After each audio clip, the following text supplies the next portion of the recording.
Vamos a dar lectura a unos versículos conocidos ampliamente, que es en el capítulo 24 del Evangelio según San Mateo. Desde el versículo 4 dice: respondiendo Jesús les dijo: mirad que nadie os engañe, porque vendrán muchos en mi nombre, diciendo yo soy el Cristo, y a muchos engañarán. Oiréis guerras y rumores de guerras. Mirad que no os turbéis, porque es necesario que todo esto acontezca, pero aún no es el fin.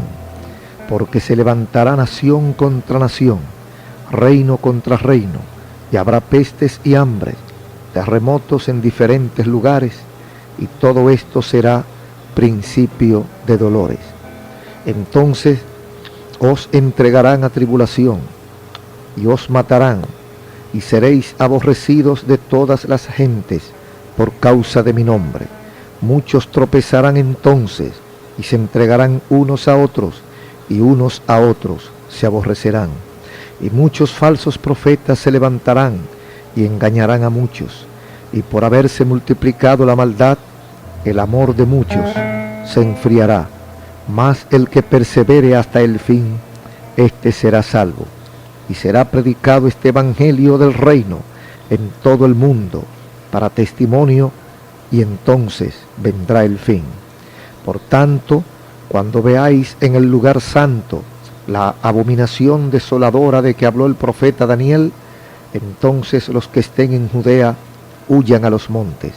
El que esté en la azotea no descienda para tomar algo de su casa, y el que esté en el campo no vuelva atrás para tomar su capa. Ay de las que estén encintas y de las que críen en aquellos días. Orad, pues, que vuestra huida no sea en invierno, ni en día de reposo, porque habrá entonces gran tribulación, cual no la ha habido desde el principio del mundo hasta ahora, ni la habrá.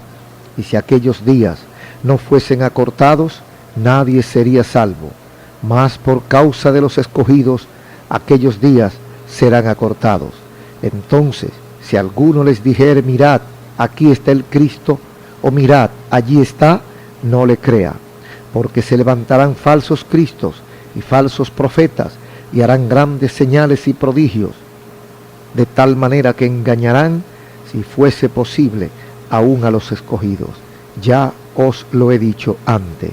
Así que, si os dijeren: mirad, está en el desierto, no salgáis, o mirad, está en los aposentos, no lo creáis.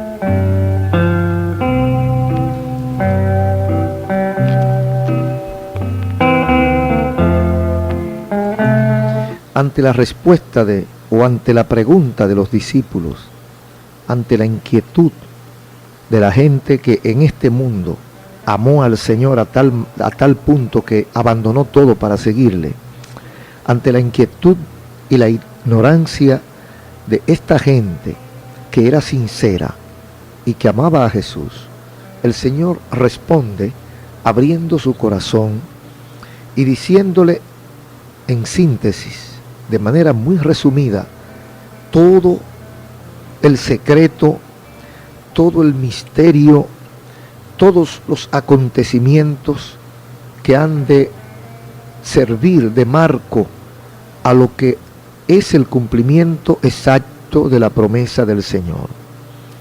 En este capítulo 24 del Evangelio de San Mateo, que a pesar de ser muy conocido ha sido olvidado, el Señor da una serie de detalles, de señales, de referencias, de puntos de partida, de conclusiones, que el que lo lee y lo relee y lo escudriña se dará cuenta que el momento en que estamos viviendo es un momento de emergencia en el orden espiritual.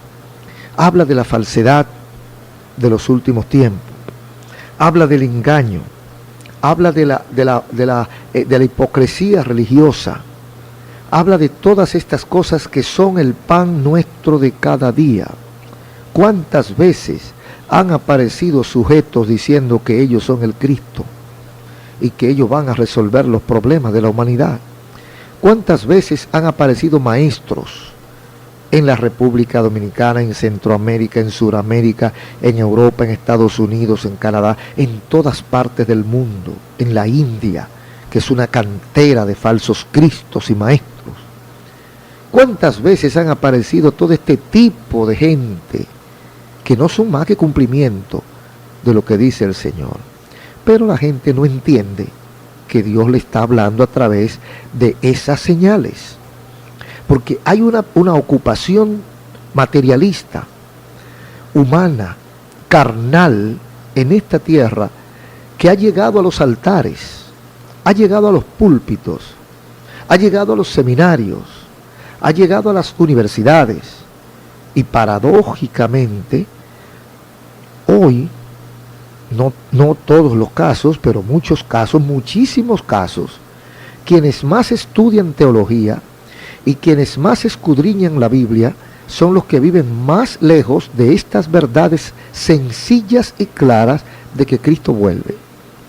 El mensaje de que Cristo vuelve ha sido dejado de lado y se le deja a los ignorantes, a los que no hayan otra cosa de qué hablar. Y precisamente ese es el trabajo del diablo. Ese es el trabajo del falso maestro, del falso Cristo, del falso profeta. Porque en la ignorancia de esta realidad está la victoria de Satanás. Si usted no está esperando a Cristo, usted no escudriña, usted no recibe las informaciones correspondientes, usted no capta las señales que están en el ambiente, que están en los periódicos, que están en la prensa, que están en todas partes, hasta en su propia casa quizás. Y usted vive descuidado, una vida descuidada, atendiendo más a las fiestas sociales que a los retiros, a las vigilias y a los lugares de oración. Estamos más entretenidos en los negocios materiales de la propia iglesia o del propio ministerio que pensando que lo que estamos aquí es esperando la venida de Cristo. El que piensa, el que sabe que Cristo viene a rescatarlo, como lo dice la Biblia, no se aferra tanto a las cosas materiales. Pero cuando usted ve invirtiendo 20, 30, 40 millones de pesos en construcciones para adorar a Dios, estamos hablando de personas que piensan estar 100 años en esta tierra dando cultos en esos templos. Estamos hablando de personas que piensan dejarle esos templos a sus bisnietos, a sus tataranietos, y no piensan que la inversión principal debe ser en el orden espiritual. Usted está gastando 20 millones, 30 millones, 50 millones de pesos o de dólares en la construcción de un templo. ¿Cuánto está gastando en la salvación de las almas? ¿Cuánto está gastando en la santificación y la consagración de las almas? ¿Cuánto está invirtiendo en la predicación del evangelio básico, del evangelio completo? ¿Cuánto? No, eso no interesa ahora. Hay muchos estudiantes, hay mucha gente asistiendo a los seminarios y creo que es posible encontrar en cada iglesia centenares de bachilleres en teología, centenares de licenciados en teología que viven una vida espiritualmente mediocre. ¿Por qué? Porque el objetivo principal del evangelio se ha ido perdiendo. Cristo hizo énfasis en lo que muchos de nosotros no quieren hacerlo. La cosa se pondrá tan difícil que dice el Señor: entonces los entregarán a tribulación y los matarán, y serán aborrecidos de toda la gente por causa de mi nombre. Muchos entonces van a tropezar y se entregarán unos a otros, y unos a otros se aborrecerán, y muchos falsos profetas se levantarán y engañarán a muchos. Eso es muy importante, eso es muy variado, eso de muchos falsos profetas.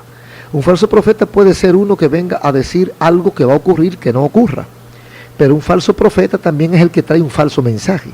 El falso profeta también es el que te dice no tienes que ir a la iglesia.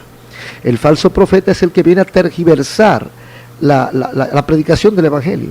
El falso profeta también es aquel que dice Cristo no viene ahora. Olvídate de eso, muchacho. Trabaja, haz lo que tú vas a hacer, que Cristo no viene en todo este tiempo. Desde que yo nací, están diciendo que Cristo viene y no acaba de llegar. Entonces, eso es falso profeta también. El que te enseña a apartarte del camino del Señor es un falso profeta. Todas estas cosas a veces la miramos por encimita, pero cuando la leemos entre líneas y tratamos de entender el espíritu de quien la dice, nosotros sabemos que Jesucristo, con toda su alma, con toda su mejor intención, está tratando de dejar impresa en nuestra mente, en nuestra memoria, en nuestro cerebro, que no podemos, amigos y hermanos, no debemos perder de vista la segunda venida de Cristo. Porque en el momento mismo en que nosotros perdemos de vista esto, empezamos a bajar espiritualmente. ¿Por qué se descuidan y cogen vacaciones? Porque no están esperando a Cristo. ¿Por qué saben que la Biblia dice no adulterarás y adulteran? Porque no están esperando a Cristo. Si ellos saben que Cristo está a la puerta, no lo hacen. Pero el mensaje diabólico, aunque venga a través de evangelistas, el mensaje diabólico hoy es: no te preocupes, que yo resuelvo tu problema. Jesús no viene ahora. En lo que Él llega, yo te arreglo tu asunto. Entonces usted se va por la tangente y hace cualquier cosa y vuelve y regresa, porque Cristo no viene ahora. Ese es el mensaje del diablo. El único que le interesa eso es al diablo. El único que quiere que usted se le olvide que Cristo vuelve es el diablo. Y usted va a las iglesias y lo menos que usted se escucha hablar es de que Cristo vuelve. Usted va a los retiros y lo menos de que escucha hablar es de que Cristo vuelve. ¿Por qué? Porque hay una intención maligna. Hay una influencia infernal en los corazones, en las mentes, hasta de los predicadores, para evadir el tema, porque no le conviene. No le conviene, porque esto es como que un candidato esté haciéndole promoción a otro. Satanás no le va a hacer promoción a Jesucristo, es todo lo contrario. Satanás lo que quiere es influir a través de diferentes medios para que usted no piense en lo que debe pensar. Y eso es lo que nosotros queremos que usted piense. Precisamente por eso, porque se nota un vacío, se nota como un descuido, y no podemos permitirlo, no podemos dormirnos. Dice el Señor. El Señor da varias advertencias que nosotros la vemos, por ejemplo, en el caso de los israelitas. Cada cierto tiempo aparece una esperanza de que se va a resolver el problema, pero el que lee la Biblia sabe que el problema no se va a resolver. El problema se va a resolver cuando Cristo ponga su pie en el monte de los olivos. Cuando Cristo venga, entonces sí se va a resolver el problema de los árabes y los israelitas que están peleando miles de años antes de Cristo. Están ellos peleando y seguirán peleando. Y cuando ya están a punto de firmar un tratado de paz, algo pasa. Algo se inventa uno y se acabó el tratado de paz. Y lo posponen, y posponen, y lo posponen hasta aquel día cuando digan paz y seguridad. Y cuando digan paz y seguridad, dice la Biblia, entonces vendrá destrucción repentina, como dolores a mujer encinta, y no escaparán. El que esté en la azotea, no descienda para tomar algo de su casa. Y el que esté en el campo, no vuelva atrás para tomar su capa. Pero ay de las que estén encinta y de las que estén criando en aquellos días. Oren. Fíjese, habla del descuido aquí en el versículo 20 del capítulo 24. Orad, pues, que vuestra huida no sea en invierno, ni en día de reposo. ¿Qué significa esto? Son dos formas de descuido. El invierno es el tiempo del frío, cuando usted está acurrucado y no va a la iglesia. Cójalo por ahí. Está acurrucadito, no quiere salir, está oscuro, está medio friolenta la cosa, me puede dar un resfriado, descuido. No voy a lo espiritual, me quedo en la casa. El reposo, bueno, no va a la iglesia porque está en reposo. El tiempo de los judíos, el reposo era completamente tranquilo, no se hacía nada. Ni siquiera se cocinaba la comida que se iban a comer. Entonces, traten de que el día del Señor, el día que el Señor venga, no lo encuentre ustedes metido en un invierno o en un reposo en el orden espiritual. El Señor no quiere que estemos fríos, tampoco quiere que estemos descuidados. El Señor no quiere que usted esté de vacaciones. ¿Está usted de vacaciones? Usted que me está escuchando es un descarriado. ¿Sirvió usted al Señor y está de vacaciones? Tenga mucho cuidado, porque en esto no hay vacaciones. Y hay de aquel que lo encuentren de vacaciones cuando Cristo venga. O no cuando Cristo venga, cuando la muerte lo sorprenda, lo vaya de vacaciones a usted. Porque va a pasar mucho trabajo. Yo ni le voy a referir eso más. Porque el trabajo que usted va a pasar no cabe en varios volúmenes del libro. Porque habrá gran tribulación, cual no la ha habido desde el principio del mundo hasta ahora, ni la habrá. Y si aquellos días no fuesen acortados, nadie sería salvo. Mas por causa de sus escogidos, el Señor ha acortado esos días. Estamos hablando del tema más importante que tiene la Biblia, el retorno de Jesucristo a la tierra. Lo que menciona más la Biblia, el inminente retorno de Jesucristo a la tierra. ¿Por qué no pensamos más y buscamos más y vivimos más de acuerdo a este concepto de la segunda inminente venida de Jesucristo? A través de los siglos las profecías se han ido cumpliendo y han habido siglos o años o épocas que han sido marcadas por diferentes hechos, acontecimientos que han conmovido a la raza humana. Por ejemplo, desde el año 600 antes de Jesucristo, allá en Daniel capítulo 12, versículo 4, dice: cierra las palabras y sella el libro hasta el tiempo del fin. Muchos correrán de aquí para allá y la ciencia se aumentará. Amigos y hermanos, desde el año 600 antes de Jesucristo ha habido un aumento considerable de los viajes y de los conocimientos de los hombres. Eso es así. Pero desde el año 1940 para acá, ¿cómo ha sido este desarrollo, este aceleramiento del conocimiento humano? Yo pienso que lo que se ha descubierto y lo que la gente ha inventado, el adelanto tecnológico y científico en los últimos 50 años, es muchas veces mayor que todo el resto de la historia de la humanidad. Y eso es fácilmente comprobable. Actualmente no se trabaja en un solo invento, se trabaja en cientos de inventos simultáneamente. Miles de científicos están constantemente preocupados buscando alternativas y salidas a la problemática humana. Cómo detener la muerte, cómo curar el cáncer, cómo curar el SIDA, cómo impedir la calvicie, cómo impedir la ceguera, cómo devolver el oído al sordo, cómo hacer que el chiquito crezca y que la estatura baja sea aumentada, cómo extender la edad de la gente a 200 años, cómo llegar a la luna, cómo llegar al sol, cómo llegar a Venus, cómo llegar a Júpiter, cómo llegar a Marte, cómo traer cosas de allá, cómo investigar, que cuándo comenzó el mundo, que cuándo va a terminar el mundo. ¿Cuántas cosas, señoras y señores? Bueno, así es. ¿Y esto no le dice algo a usted? ¿No dice la Biblia que al final la ciencia se aumentaría? ¿No se ha aumentado la ciencia? En el año 65 de nuestra época, después de Cristo, la nueva moralidad de los últimos días se ha ido estableciendo. También debe saber esto, que en los postreros días vendrán tiempos peligrosos, porque habrá hombres amadores de sí mismos, avaros, soberbios, vanagloriosos, blasfemos, desobedientes a los padres, ingratos, sin santidad, etc. Pablo, en 2 Timoteo 3, 1 al 2, nos da una historia del futuro.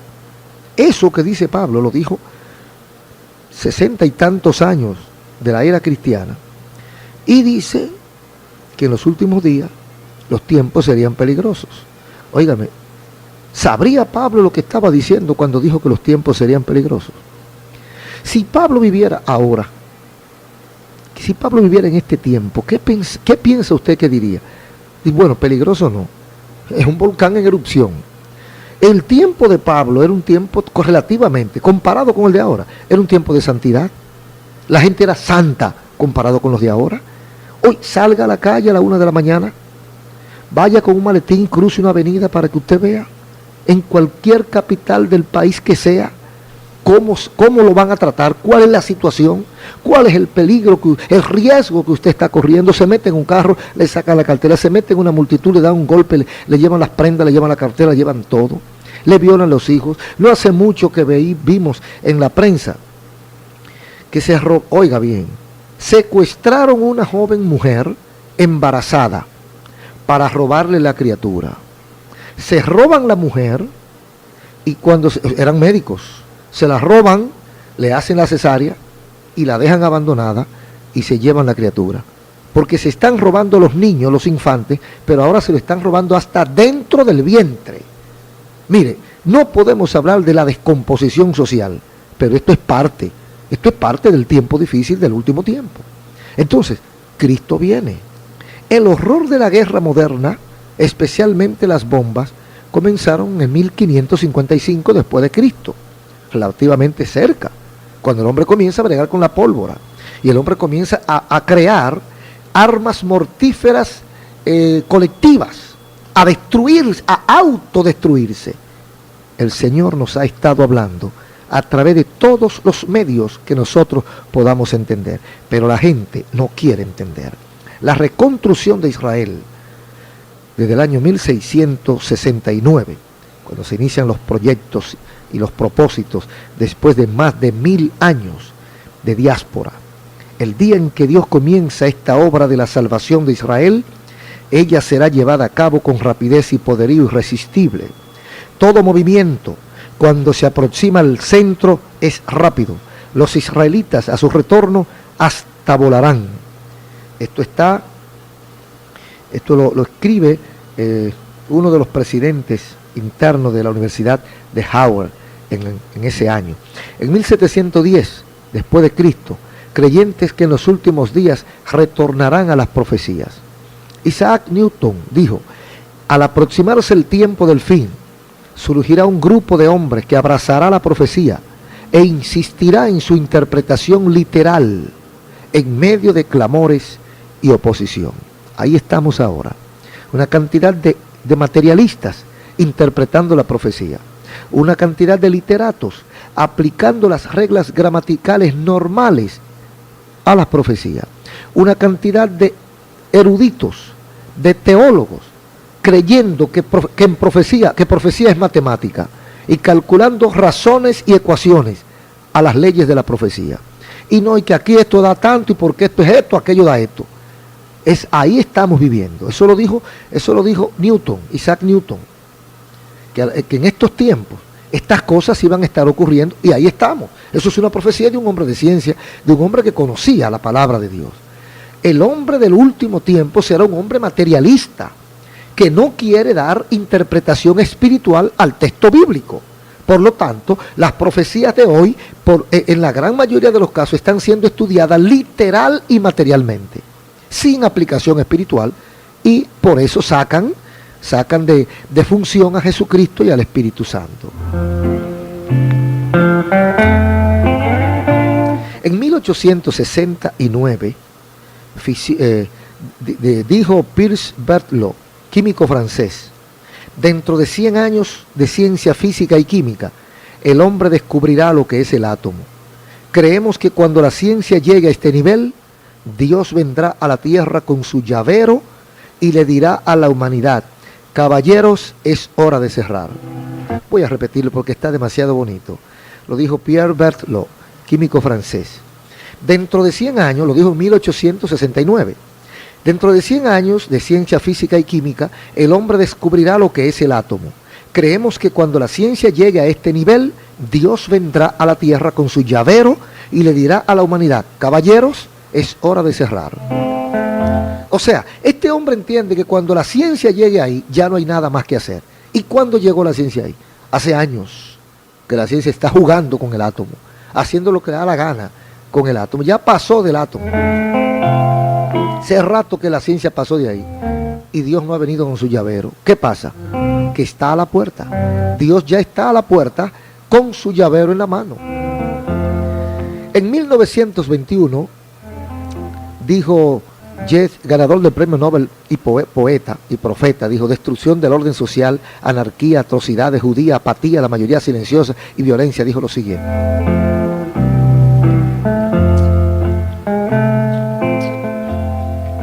las bases ceden, la anarquía se desencadena sobre el mundo y una ola bañada en sangre avanza ahogando la ceremonia de inocencia. Los mejores carecen de convicción, mientras que los peores son dominados por intensa pasión. Indudablemente estamos a punto de recibir alguna revelación. Indudablemente está próxima la segunda venida. W.B. Yeats.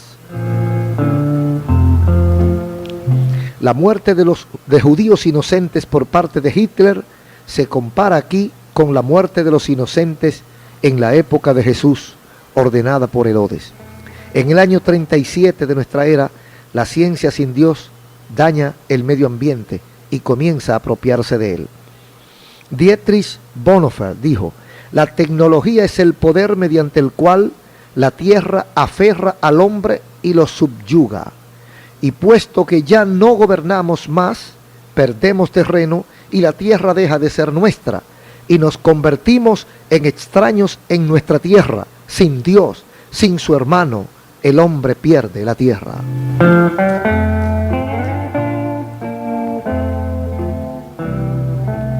Amados hermanos y amigos, hay muchas cosas que decir, hay muchas cosas que recordar, pero lo más importante es: prepara tu mochila, porque Jesucristo vuelve. ¿Está usted en condición de recibir al Señor esta noche? ¿Está usted en condición de decir, como dice el último versículo de Apocalipsis: ven, Señor Jesús, tu iglesia te espera? Hermanos y amigos, si el Señor ha hablado a tu corazón y en este momento quieres reflexionar y encaminar tus pasos por el camino correcto, ora conmigo, entrega tu vida al Señor, arregla tus cuentas con Dios si está descuidado y ponte de acuerdo con su Espíritu Santo. Padre, gracias por tu palabra, gracias por permitirnos recordarles a nuestros oyentes que tú estás pendiente de nosotros y que tu Hijo viene pronto de regreso a la tierra. Gracias, Señor. Si alguno en este momento se reconcilia contigo, o te pide perdón, o se entrega a ti, recíbelo, perdónale, lávale con la sangre derramada en el Calvario y escribe sus nombres en el libro de la vida. Sálvalos, Dios mío, y guárdalo de todo el fin y del juicio que viene. En el nombre de Jesús.